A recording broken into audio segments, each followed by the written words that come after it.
visus, kurie sudalyvavote šitą darganotą, liūdną dieną su tokiam linksmom, gražiom, optimistiniam mūsų krašto ir jūsų krašto dainom.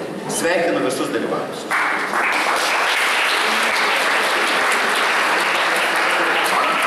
Turbūt reikės su laiku keisti šito konkurso pavadinimą. Žodis paribio šiek tiek galbūt primena kažkokį ribotumą, o iš tikrųjų kūriniai ir dainos nebuvo ribotos.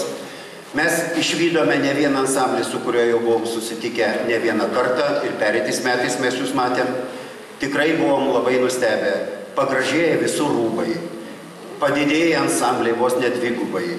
Labai įdomus repertuaras, labai ir autentiškų gražių dainų. Ir sulaukėm akademinių kolektyvų, kurie įnešė visiškai naują spalvą į mūsų repertuarą. Labai daug išgirdom gražių romansų.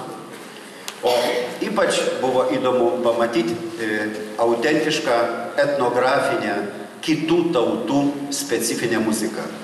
Aš tikrai nesigirsiu tokių gražių totoriškų dainų, aš dar gyvenime nesu girdėjęs.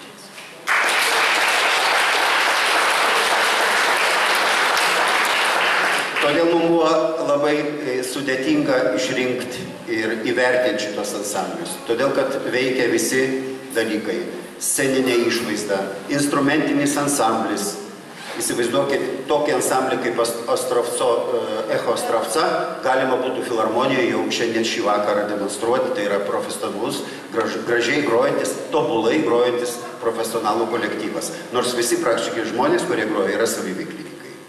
Labai įdomių buvo ieškojimų ir iš muzikinio taško ir mums labai malonu šiandien jūs beveik visus įvertinti tik labai gerai ir gerai. Tačiau yra nelemtos 3 vietos ir mes nieko daugiau negalim pridurti. Ant šito staliuko telpa tik tai 3 prizai ir konkursas yra konkursas.